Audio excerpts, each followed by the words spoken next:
There are 7 things that if you focus on right now will allow you to beat 99% of the investors when it comes to real estate here in Australia. So in this video, I'm going to go through these concepts. I'm going to demystify them. I'm not sure if that's the word, but I'm going to make the complex shit sound real simple so you can take advantage of this right now. If you're interested in what my thoughts are, definitely keep watching. Hey guys, my name's Ravi and welcome back to Personal Finance with Ravi Sharma. If you're new here, smash that subscribe button because I talk about real estate, cryptocurrency, and financial freedom. Now, being completely transparent, I'm a buyer's agent. So I will go out there, I will look at hundreds of properties with my team of 15, and we'll go out and buy properties for clients. That is a full disclosure that yes, I'm coming out here sharing education with you for the last couple of years, but I'm also a buyer's agent. So if you need the help, then we can definitely help you. If you want to use these concepts in your own life and your own investing, then you're most welcome to do so. We have over 60,000 subscribers on the channel. Not everyone is a client. So with that, let's continue. Oh, and by the way, I'll leave a link in the description below if you're interested in booking a free call with our team. Now, first up is LMI, which is Lender's Mortgage Insurance. Why do we need it? What's it for? And why are people so scared of it? So let's simplify this. When you're going out and purchasing a property, the bank will require you to have a 20% deposit. And that's what gets quoted in these media articles. They come out and say, oh, it's so unaffordable to buy a house. You've got to save for like 13 years to be able to get a deposit. And in 13 years, the property's probably doubled. So you're never going to buy a house. And that's so far from the truth because what you're really looking at is a system that nobody's really using. You can go out there and buy property with less than a 20% deposit.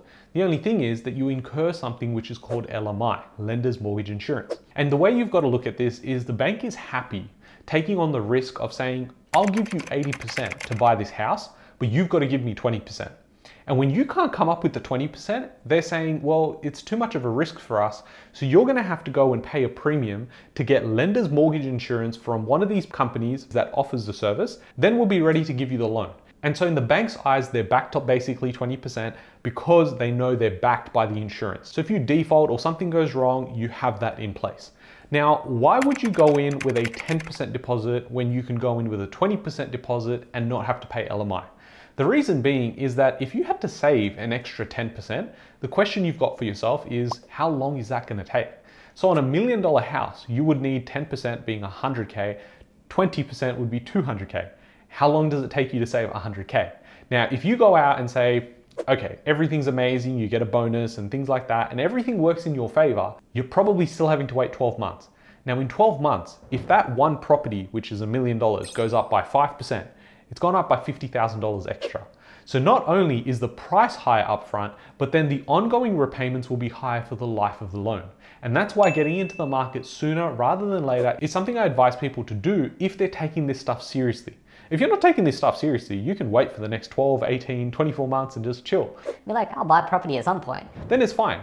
But if you're taking this seriously, you can't lie to yourself. You need more time in the market. It's not about timing the market, it's time in the market. You've heard this a million times. But unless you're executing on that, it means jack shit. By having the 10% allowing me to go into another property, it also means that I can leverage that and buy more properties. Because if I've got 20% and I put it into one property, well, I only own a $1 million house. But if I go and use that and split it into two, then I've got one $1 million house, which I put 100K towards, and then I've got another 100K towards another $1 million property. Now I own $2 million. If that grows at 5%, well, that's 100K growth versus the 50K growth. And every year that's going to compound and make a huge difference. It's very similar to that ad you would have watched a few years ago where there's like, hey, my super doesn't pay any fees. And yes, mine pays the fees. And then one person goes up the escalators and then one person just goes down. That's pretty much what my example was. Now, those are the pros of LMI. And as far as I can remember, I've purchased pretty much every property using less than a 20% deposit. And that's allowed me to compound my growth and move very fast. Now, the big con to this is that you can fall into negative equity territory. If you buy well, then you shouldn't have a problem with this. But if you buy something that really doesn't make any sense and you make a mistake with this, which is why I advocate to go and get the team, but if you make a mistake with it and you say happen to buy a property, say worth $1 million, but instead the market goes the other way and now it's worth 900K, well, your loan would be for 900K and now the property is also worth 900K. This is where you're at a 100% LVR, loan to value ratio.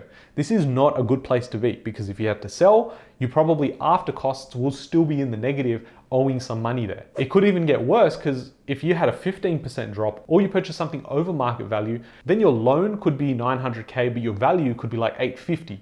Now, even if you did sell, you would still have some left over in terms of debt. This is not a good position to be in, and that's why some people like to have a buffer of putting a 20% deposit in. One of the most frequently asked questions is interest only or principal and interest. Now, unless you have a credit license, you really can't be talking about this, so I'm not going to give you specific advice, but I want you to think about this. If you're going out there and you're in debt accumulation mode, which is wealth accumulation mode, because you're using debt to accumulate more wealth, then why are you on one hand taking on debt, but then trying to pay off the debt? Doesn't really make sense.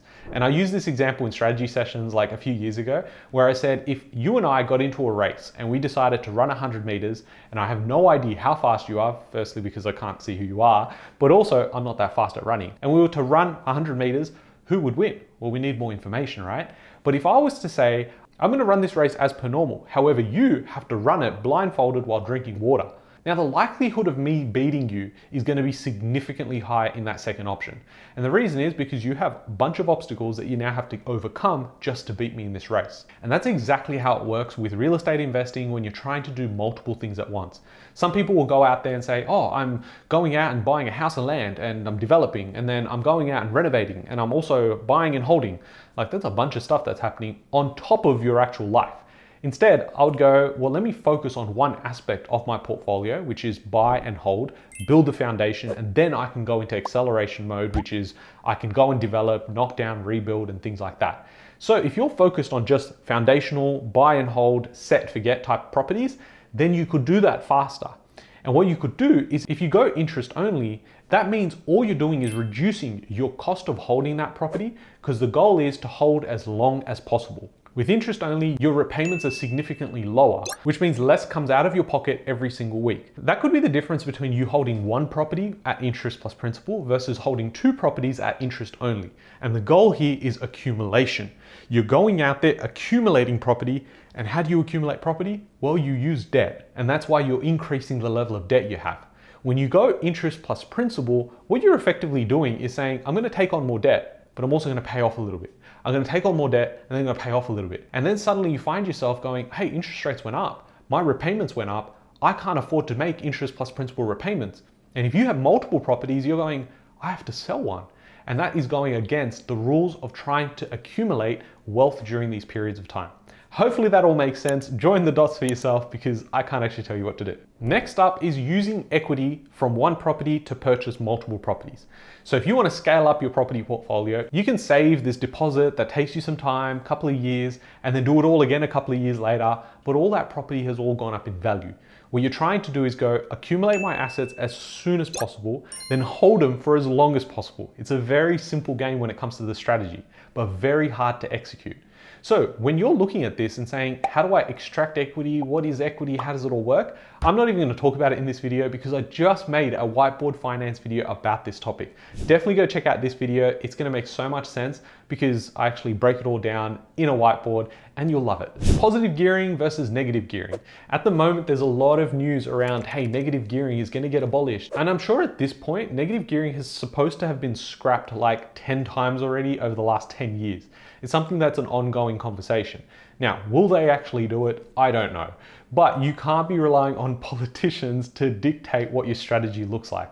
If there is a higher chance that it actually happens or that it's coming, you can then adapt your portfolio and there's going to be changes that occur as a result of that. You're going to have so many people just let go of their properties, and then you'd have the investor market basically die, and you'd have rents absolutely take off because now there's no properties out there that are owned by landlords that can have tenants in there. You can see how this can unravel very quickly, and there's cause and effect for everything. You can't just go in there and say, we're going to do this now, and then it screws up the entire market. A very similar example of this was when we had some politicians coming out and saying, well, Queensland's going to have different land tax rules and it's going to be super wild. And there were people literally selling their property on this rumor.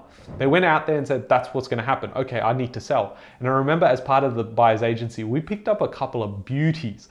A couple of properties we picked up, and like 2 to 3 months later, they said, no, we're not going to do it. And unfortunately, people acted too irrationally, despite real estate being really slow moving.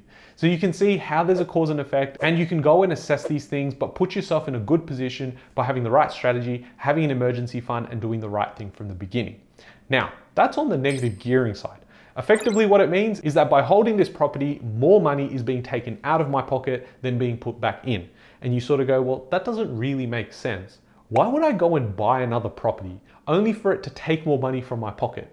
Well, it's in the hope that the capital growth occurs. And you go, well, if it's going to grow, then it's okay, it's worth it, right? I can pay $5,000 a year from my pocket, and then if it grows by 50K, well, I made 10x my money. So that's pretty good. But the best place you want to be is positively geared, which is where the property is giving you more money. Now, given interest rates are high at the moment, this is actually a really good thing for people wanting to invest. Why, you may ask, is because most people are looking at this and saying, Oh, well, currently it's negatively geared. I don't want to be involved. It's negative cash flow. I hate that shit. I'm not doing it. so what they do is they wait until it becomes positive cash flow. And in some cases, because interest rates have moved so quickly in one direction, they're most likely going to stabilize in the other direction. Of course, not by as much, but they will come back. And what happens is because we have a shortage of good rental stock in the Australian market, you will see rents start growing, and they continue to grow over the next 2 to 3 years. So what you'll see is the interest rate and the repayments really drop and the rents start going up. So the same property you buy today, which could be slightly negative or neutral, will become positive in 12 to 18 months. So then you might go, well, I'll just wait 12 to 18 months. That's genius. Well, it's not, because at that point, everyone else is thinking the same thing. And what happens is people then dive into that market, so much demand comes in, that price of the property increases, and you might find yourself being neutral again, or even worse, you have to purchase a property that is negatively geared, which could once have been positive, plus you would have made all the gains by being in the market as well. We went around in circles, but got there eventually. Another key concept to understand is, what asset should I buy? Units versus houses. What's going to grow better than the other? Now, depending who you ask on what day of the week, they're going to tell you a different answer. Mine is very simple. It doesn't matter what the asset is, as long as the asset is in demand and is unique. At the end of the day, you could go out and buy a house in the middle of Australia, but nobody wants to live there. Equally, you could have a unit that sits right at the waterfront and it looks beautiful, and it's super unique. So then technically that unit will outperform the house. And you can see how this occurs in different markets all the time. If you then go, well, okay, Ravi said that, okay, units are better than houses, let me go buy one. Well, then you'll be mistaken if you buy a unit in an area where there's so much planning of new supply coming into the market. If you go ahead and you buy in an area where suddenly there's like 5 other towers that pop up, there's hundreds of units that can come on to the market. And I suspect this is going to happen and cause a massive decline in unit prices around that 2026, 2027 mark. Because we know planning is starting to change in New South Wales. So a lot of these units that are getting sold off the plan and sold as the next best thing here in New South Wales at least, are pretty much going to struggle once all that supply comes into the market, because the demand simply won't be there to pick them all up. Now, if you look at long-term averages and you see averages across all of Australia, houses do outperform units. But I want to get away from that. The whole idea here is to purchase the right asset in the right market for the right demographic. Some people just don't want houses, and some people just want to live close to the city, so they want to get a unit just so they can be close to amenities. So it's something that you need to assess market by market. And for me personally, I've got units, I've got townhouses, and I've got houses in my portfolio. A couple more concepts here, but if you have enjoyed this video so far, I put a lot of effort into this, guys. So smash that like button, it's free, and you can subscribe as well, because videos like this come out twice a week, every single week. Now, Ravi, why would I need a buyer's agent when I can use a real estate agent? They help me as well. Well, no, they don't, because you're not paying them. The reality is a real estate agent is a sales agent. They're selling the property. And who do they get paid by is a really good indicator of where their intentions lie, or guess what goal they are trying to achieve. Now, if you go out there as a buyer and say, well, I'm speaking to someone at Ray White, or I'm going and speaking to someone from Bell Property and they're helping me. Well, how are they helping you? Well, they found this property. Okay, great. So they found a property that they're selling because they're getting paid commission on that sale, and the commission is determined by how high the price will be of the property. Now you're like, oh shit, I shouldn't have believed that sales agent. And that's the truth, because buyer's agents here in Australia is a relatively new concept. It's going out there and saying, well, not everyone, one, knows how to buy property themselves or invest property and have the time to invest themselves, but also they don't actually know or have the knowledge and have no intentions to learn it. You remember in school when you got taught like English, maths, science? I was terrible at science. Should I have learnt it? Probably. But I really don't care what a Bunsen burner does because I knew my goals don't align with me learning what a Bunsen burner does. Instead, later on in the years, I liked subjects like commerce and then did business studies and economics because that's the stuff I liked. And I knew that I could use this to my advantage later. It's similar to now where everyone thinks that, hey, just learn how to buy real estate, you'll be really wealthy. Yeah, you could, but I could also go online and learn about how digital marketing works and how to create a website. And by that accord, everyone should have side hustles and have businesses that are making multi-million dollars. You're starting to get my point here. That's why buyer's agents really were created and now they've absolutely taken off and there's a lot of demand as well as supply for that role itself. So just be wary that when you're going out there and you're buying a property, a real estate sales agent is not the same as a buyer's agent. If you need to go out there and scale up your portfolio faster, use the link in the description below. I'll help you get started and then scale up to 5, 10, 15 properties, whatever you guys like. And you do that with the right strategy as well as buying the right properties in the right markets. And finally, buying or renting. If you're new here and haven't seen any of my videos, I like rent vesting, which is a new concept you just got introduced to, which is where I can rent where I live and invest where the numbers make sense. Now, logically, if I say that to you, you're like, yeah, that actually makes a lot of sense. Continue, Ravi. Well, it essentially means that I could use data and I could use research to go, hey, in this suburb, in this part of Australia, we have a severe shortage. We have new demand going in, all of this infrastructure spending. That means there's not enough houses being built or have been built for the amount of people that want to live there. So I could go and buy a house, which one would be a cheaper option, two would be more positive cash flow or at least neutral, and three will be a better performing asset, me putting my money in there versus simply buying some unit in Sydney because I thought, hey, well, I don't want to pay rent. Now what happens is, despite me paying rent, and let's call it $30,000 to $50,000 a year in rent, I've now invested my large chunk of capital towards another investment. That investment outperforms what I'm paying towards my rent. And what happens is sometimes you get told, well, you're paying someone else's mortgage. Yes, I am, but so is someone else. And someone else is paying my mortgage, and then I've got multiple properties, so they're all paying my mortgages. And at the end of the day, that concept is so flawed, especially now when you get told by someone who did this 20 years ago when houses were like $3 in Sydney. It doesn't make sense now to just apply the same rules as you continue life, because technology changes, numbers change, and men and women lie, but data does not lie. Yeah, you like that one? So if it is rent vesting, that is your option. And I believe personally, it is the best way to grow wealth, especially if you're young, in your 20s and 30s. This is exactly what you should be doing. Why? Because you don't have to compromise on where you live. So you get to enjoy your 20s and 30s, your only young ones. Two, you get to travel, so there's no real commitment around, hey, I'll get to stay here 6 months or 12 months, I'll move. I'm not tied down by this one place. And three, in your 20s and 30s, I see this all the time. People go out, take up a loan that they can't really afford, they then compromise on all aspects of life, and then you go see them at a party and you're like, bro, what's up? And they're like, not much. Okay. Cool story. But these are the concepts that I think if you can get your head around, you're starting to outperform most of the market, because most people are struggling with this sort of thing. They get to like, oh, I want to buy a unit, but should I buy a house? Oh, but what's LMI? And then do I need a buyer's agent? Like all of these concepts stop so many people from moving forward. If you're out there executing, this is really going to accelerate your portfolio and financial freedom dream. If you know someone that's close to you, siblings, partner, or whatever else, then definitely just share this video with them, because I think it makes so much sense to be thinking about this practically so you can make your next move faster. I hope you guys have enjoyed this video. If you have, smash that subscribe button, like it if you haven't already, and I'll catch you guys in the next one. Thanks, guys.